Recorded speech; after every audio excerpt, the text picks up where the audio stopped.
The Susan Brender Show is a radio show online broadcasted on YouTube across the United States and globally. The show features guests who speak about health, spirituality, entertainment, and a host of subjects to enlighten people across the nation. Listen to the show that empowers women and men alike and highlights those who have made a difference. I'm Susan Brender, and this is the Susan Brender Show. Talking about sensitive issues like abortion can be really tough. While we are entitled to our own opinions, we're not entitled to our own facts. Knowing the answers to common questions about abortion can help you offer the information and support your clients' need to make the best decisions for themselves and their families. And I today have two guests. One is Barry Silver, who's a rabbi, and the other one is our old friend, Fritz Aufdencamp. It's a pleasure to have you on the show to talk about abortion. And if there are other subjects you want to talk about, be my guest. So first question, is abortion safe? People want to know that because there's so many people today who are having abortions and they don't know what the situation is. So I'm curious from your standpoint, what abortion is it safe? Go ahead, Barry. Abortion is much, much, much safer than giving birth. The people on the other side, the pro-lie movement, I don't call them pro-life, pro-lie, want you to believe that abortion is dangerous. Giving birth is very dangerous. Having a first trimester abortion is one of the safest procedures that there is. That is, as long as there's medical assistance. Yeah. So Fritz, you think that it's when you have medical assistance that it's pretty safe, right? I certainly do. That's and if this law isn't dealt with properly, people will be having unsafe abortions, and it will result in the death of many, many poor women. And that's very different from Barry's point of view. It's not different at all. It's identical. It's Abortion identical. is far, far safer than childbirth, but because of laws that criminalize abortions, people are going to seek abortions outside of the medical profession. They're going to be delaying their abortions, and then the law is making abortion more dangerous, not abortion itself. The law will make abortion more dangerous. But even still, most abortions are much, much, much safer than childbirth. You know, I want to tell you a story. Years ago, when I was a little girl, and I mean a little girl, I had a doctor who was the most wonderful doctor who used to come to our house and provide medical care. And one day he stopped doing it. And I said to my mother, why is Dr. Weinrod not doing it? And she said, because he got caught doing abortions. Things have moved on, haven't they? Yeah, it used to be a criminal offense to perform an abortion. And there's some people who want to take us back into the dark ages. Why do you think that's the case, Fritz? Because there are religious groups who maintain fundamentalist attitudes about the scriptures. And even though the scriptures do not have very little to say about abortion, they tend to want to use their scriptures in some way to justify that all abortions are immoral. And that attitude is prevailing. I have the same struggle in my battle with the church. I'm really upset because the Christian church tries to impose its belief that think like us or go to hell. And with abortion, the Christian church is doing the same thing. They're saying, take on our religious attitude or you are wrong and you're committing murder, which is horrendous. What about Barry? What about the Jewish synagogues? Do they believe the same way that Fritz believes? Yeah, Fritz is one of us and we're one of him. Fritz is a free thinker. He's a rational thinker. And so he agrees and we think the same way he does. It's not a matter of Jewish versus Christian or Christian versus Muslim. It's rational thinkers versus irrational. Fritz is a rational thinker. The reason why the fundamentalists and some of the Catholics want to go after this abortion issue is because throughout history, they've always targeted three groups. Free thinkers. They burned Giordano Bruno alive at the stake because he taught that the earth revolves around the sun and not vice versa. They've gone after women. The Salem witch trials were just a microcosm of an orgy of blood and torture perpetrated by the Catholic Church upon women all over Europe. And they historically definitely go after Jews, inquisitions, crusades, pogroms. This law represents a trifecta. It allows them to target Jews and free thinkers and women and vilifies them by putting up this ridiculous argument that a fetus is the same as a human being and using the pro-lie argument. To say that a fetus is a human being or a pre-born human being is like saying that you and I are a pre-dead corpse. It's a grotesque abuse of the English language, and it's abuse of women's rights. Fritz, when he talks about the people who really kind of damn this whole situation, how do you feel about that? Well, it's ridiculous, and I'm very much opposed to it. It's this old battle we have where the religions try to impose their beliefs upon other people. And that's got to stop at some point. We're living in the 21st century, and that kind of ancient mythology needs to be called for what it is. At one of Barry's rallies, a lady got up. She was 54 years old, and she shared for the first time about an abortion she had when she was a teenager. And the point is that more and more people need to come out of the closet, as with gays, as they have done and are doing. People need to come out of the closet about how important the need of an abortion is. But those people are almost afraid to speak because they're immediately vilified. What about the states? You know, right now, what they're saying from the federal government is that abortions are illegal, but the states, you have a right to really go to a certain state that has abortions that are legal. So the question becomes, how do you feel about that? Because, you know, the federal government shouldn't be the people who determine whether I should have an abortion or not. The doctor and the mother should determine whether you should have an abortion or not the state or anybody else. Do you feel the same way, Barry?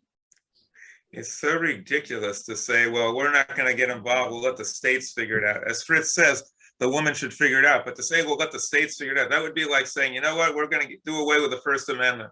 We're going to turn it over to the states to determine what you're allowed to say and what you can't say. We'll let the states figure out what religion you can practice and which ones you can practice. That's what they're doing. This law criminalizes Judaism and a lot of other religions. Judaism says you're required to have an abortion if the fetus is going to adversely affect the mother, her physical health or mental health or her well-being. So instead of acknowledging the right of Jews to practice Judaism, they said, well, we'll let the states decide. And the states are all controlled by these right-wing fundamentalist whited sepulchres that Jesus warned about, who come and preach in his name and actually do the opposite. So we don't want to turn our fate over to the right-wing extremists in all 50 states and have to battle in all 50 states for our right to live as Jews or liberal Christians or Hindus. Their arguments are all specious. Now, I want to know, Fritz, whether people who are religious get more abortion. Oh, I have no idea whether religious people have abortions more than others. I'm very much aware that agnostics, atheists are just as loving individuals as are Christians. And they struggle with the abortion issue, whether to abort or not, just as religious people do. I just want to clarify something. Because someone is brainwashed doesn't mean they're religious. The people that you're talking about aren't religious. They're brainwashed, they're hypocrites, and they're indoctrinated. People the word religion comes from the same root as ligament, meaning to bind together.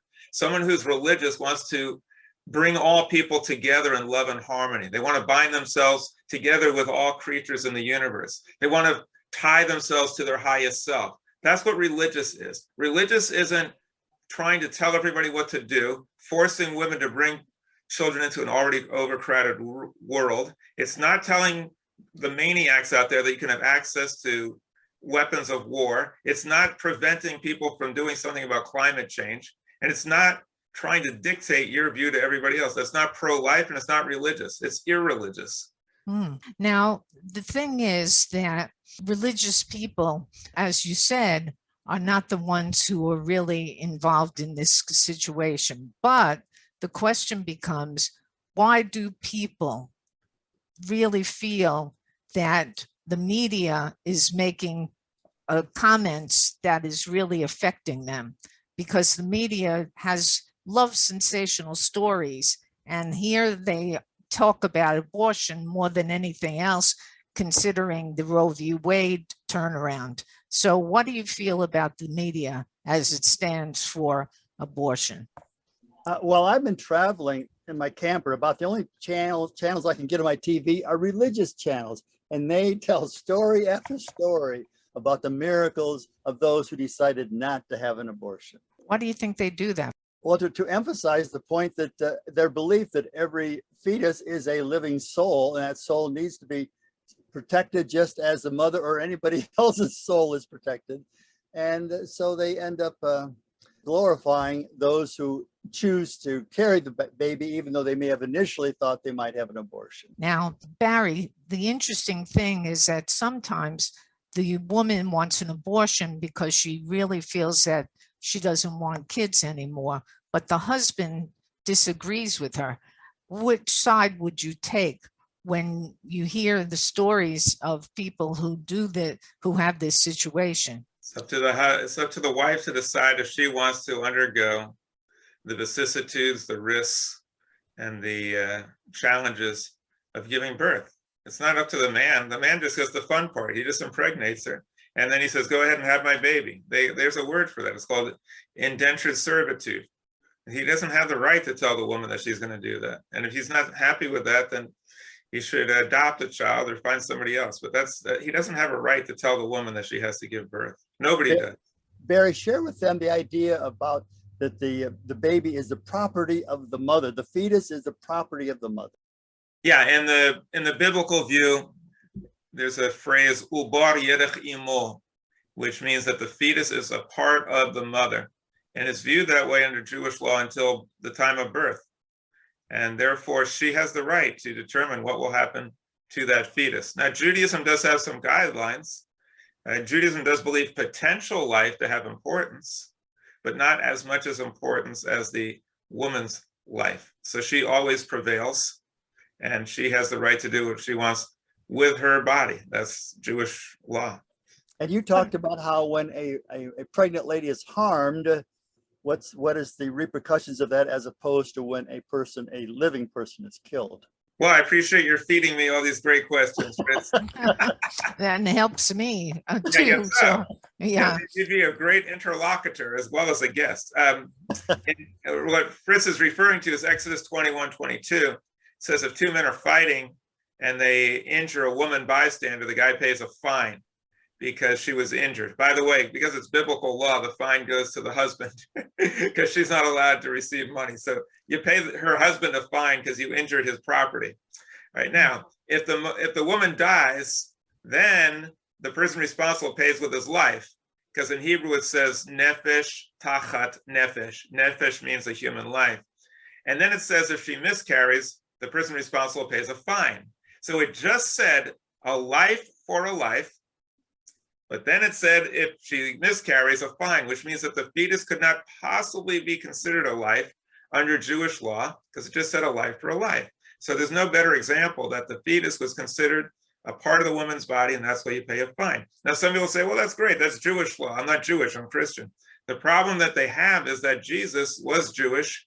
He was a rabbi, and he said, I came not to change a jot or a tittle of the old law. And he did not. He never mentioned abortion, which means that he's pro-choice. And the Jewish and Christian scriptures are pro-choice. Now, the anti-choice ignorant people say, well, they didn't know about abortion then, that's why he didn't say anything about it. Wrong. They knew all about it, and surrounding cultures at the time of both scriptures had prohibitions against abortion. But Jewish and Christian scripture did not, because they are both pro-choice. There's a pregnant silence regarding any laws against abortion. And the concept that conception is the beginning of life is a misconception, because the Bible doesn't say it. It's just these religious fanatics who don't know the Bible and can't read Hebrew are saying things that aren't even biblical. You know, it's an interesting thing that you said, but what I want to know is when somebody came to you, and I'll give this to Fritz and then Barry, if you would speak to this issue, the people who come to you and say, what should I do? how do you give them advice? What do you say to them? Well, first of all, I'll tell you that I have 5 kids, 3 biological and 2 are adopted. So I'm very concerned about unwanted children and doing what we can for them. But whenever I counseled anyone, I remained a listener when it came to helping a lady decide what she wanted to do. And I always referred them to their doctor, because I felt that the mother and the doctor were in the best position to understand that situation and what were the possibilities. And I always encouraged that, and I always supported whatever she and the doctor decided to do. They need our support, not our condemnation. Barry, and what do you think about that situation as well? The situation where a woman decides that she wants to have an abortion and the doctor says that she should also? Yeah. Yeah, well, clearly the woman should make this decision. You know, men should be very grateful to women for bearing children and going through all those vicissitudes. Sometimes they die, sometimes there's health consequences. It takes a toll on the body. We should be so grateful that we would never dare to have the chutzpah to tell her that she should be forced into parenthood. Yeah. You know, there's been a lot of action. People have been getting together and forming marches and speaking out about Roe v. Wade, and, you know, and they wanted to turn it around because it was, you know, let go. So the question becomes, how do you feel about the people who are demonstrating and, you know, really doing harm to the people around them? I mean, the people demonstrating against abortion? That's right. No, not against abortion, for abortion. They're demonstrating and they're doing a lot of different damage to the people outside. They're screaming, they're yelling, they're fighting with the police. They're doing everything that they can. You're talking about people who are demonstrating against abortion. I've encountered them. I sued them. I filed suit against them. They're creating a climate of fear. They're trying to shut down businesses. They are preventing people from exercising their rights freely. I sued them and we prevailed. That's why you don't see any more clinic blockades. It was led by Operation Rescue. I sued them under RICO. We got a huge judgment against them, and there have been no blockades ever since. Wow, that's amazing. And you were able to win that fight? Yeah, and so based on civil RICO under conspiracy law. Yeah. That's why as soon as we got that judgment and it was leveled against all of the demonstrators, there's never been another clinic blockade after that. There are still a few stragglers who come out and say crazy things, but there's no more clinic blockades, and Operation Rescue disappeared off the face of the earth, thankfully. Why don't you share the Washington Post article, Barry? Washington Post. Well, did you see it today? Yeah, I saw. I didn't get a chance to read it. I was just told that it was there. Yeah, there's been countless articles about the fact that we filed a lawsuit because the media and the people, and we've got tens of responses from all over the place, are thrilled that we're actually raising a religious argument. For years, it's been the privacy argument, but when the US Supreme Court shot that down, now we came up with Plan B, freedom of religion, saying that everybody has the right to practice their religion, and the fundamentalist Christians and Catholics don't have the right to push their religion on everybody else. That's the basis of the lawsuit, and a lot of people are really excited about seeing what happens in court. Don't you think, Barry, that there are a lot of hypocrisy in that situation? Yeah, of course. The people who say that they're pro-life are pro-lie.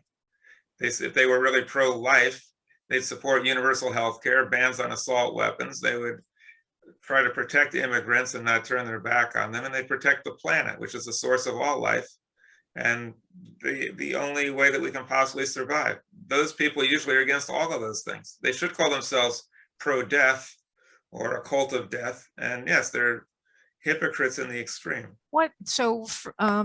Fritz, what do you really think about the Roe v. Wade situation turning around? Because it was such I don't know how to express this, but I really think that it was such a good thing to have, and now it's gone. What do you think about that? Country is still shocked over what has happened. We never thought this would ever happen. But Donald Trump, who is totally anti-woman for years, has put enough people on the Supreme Court who are also anti-woman. And so this is the result. But I never thought this would ever happen, but it had. Why do you think it's happened, Fritz? Well, because of the Supreme Court justices. That's why it's happened. They've been pursuing this for at least 20 years, planning this. And I'm concerned. I never thought this would happen, but I also never thought that we would have gay marriage taken away from us. But if Justice Thomas gets his way, we may have a few other rights taken from us. What are some of, Fritz, what are some of the issues that you're really concerned about besides this whole issue of abortion? And now you said something else. My big issue, of course, is trying to remove condemnation from my Christian religion. We must get away from telling people that if you don't understand the crucifixion the way we do, you're going to hell. That is so ridiculous. And yet this has no place in spirituality. And yet here we are as a religion teaching this horrendous doctrine of this sadistic place called hell that is also immoral, that people are going to go to if they don't believe as Christians do. And this whole concept of hell and condemnation must be removed from religion. You know, I like the idea that you're talking about spirituality. Would you explain yourself a little bit more? Well, spirituality is quite different than living up to dogma. When I've always been a spiritual person, but I felt I was raised in a cult because I was told what to believe since an infant when it came to religion. And when I found the Unitarian Fellowship, the Unitarian Universalists, I felt like I had been let out of prison because my spirituality could then grow, and my spirituality wasn't controlled by dogma or by what church authorities told me I had to believe, or else I would be severely punished for a long, long time. Yeah. And Barry, do you feel spiritual at all? And do you pass that on to your parish? Yeah, I practice what I call inspirational Judaism. Most people equate spirituality with nonsense, mythological things and unproven things and things that just don't make any sense. What we do at Lador Vador is we have inspirational Judaism, cosmic Judaism, based on the teachings of Einstein, Sagan, Spinoza, famous thinkers of the past. And we don't believe in this concept of God. We know it. We know it to be true, that within you and me, and within the universe itself, there's a creative power. It's constantly changing what is into what could be. And religion tries to channel that transformative power into what should be. I can prove to you it's true because you and I and everyone else started out as one cell, a zygote. That cell manufactured itself into 100 trillion of them to create a human being. Now, it did get support from its mom, but the cell itself duplicated and replicated and created a human being from a cell. That's an incredible creative power that lies within us. The universe started out, according to scientists, as a singularity, and then fashioned all of this from itself. That's an incredible creative power, and we all possess it. So that's a very ennobling, awesome belief that we have, and that is the essence of spirituality. The word spirit comes from the same as the word to breathe in Latin. And so spirituality simply means that we acknowledge that life is a miracle, and it duplicates the beginning of the universe. The universe started when there was a tiny singularity. It was a huge expansion and then a contraction. It expanded out and then it contracted in to form galaxies, stars, and planets. We do that 20,000 times a day. It's called breathing. That's the essence of spirituality. When our lungs compress and then they expand, when our heart beats, that's the replication of how the universe started, and it's duplicated within us. So that's a profoundly inspiring and wondrous phenomenon that ties us in with the universe itself. That is spiritual. One of the real dangers of religion is that I always have trouble understanding the concept of something that's unending, infinite. The closest I can come to comprehending that is the human brain. It remains the same size, But its ability to think, I believe, is unlimited. We will continue to grow and discover new things. And what religion does, it limits this fantastic brain that we has. When I graduated from seminary, I took an ordination vow to believe these things for the rest of my life. I did not have the freedom to allow this unlimited thinking capacity to go on and come up with new ideas and new thoughts. The church had put me in a prison, so to speak. What about the fact that we are in a digital world today and we can pass messages all over the world and give people ideas of what we're thinking? How do you do that? Do you use Twitter? Do you use all these digital, digital opportunities to pass on your thoughts? Barry's much more advanced at that than I am.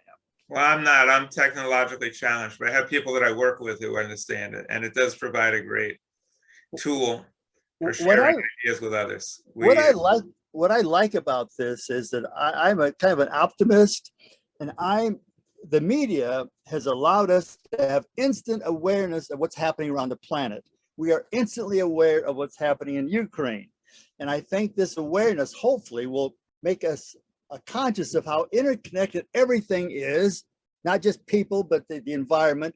And when we feel and see the suffering of our fellow humans in Ukraine, it makes us more motivated to care for those and do all we can to alleviate it. I guess we've really learned a lot between Barry and Fritz, and I want to thank you so very much for being on the Susan Brender Show. It was an enlightenment, and I hope that people listen to you because you have a lot to say and you have a lot of education that you could provide them with. Barry, how do people get in touch with you? BarryBoca@AOL.com. And how about you, Fritz?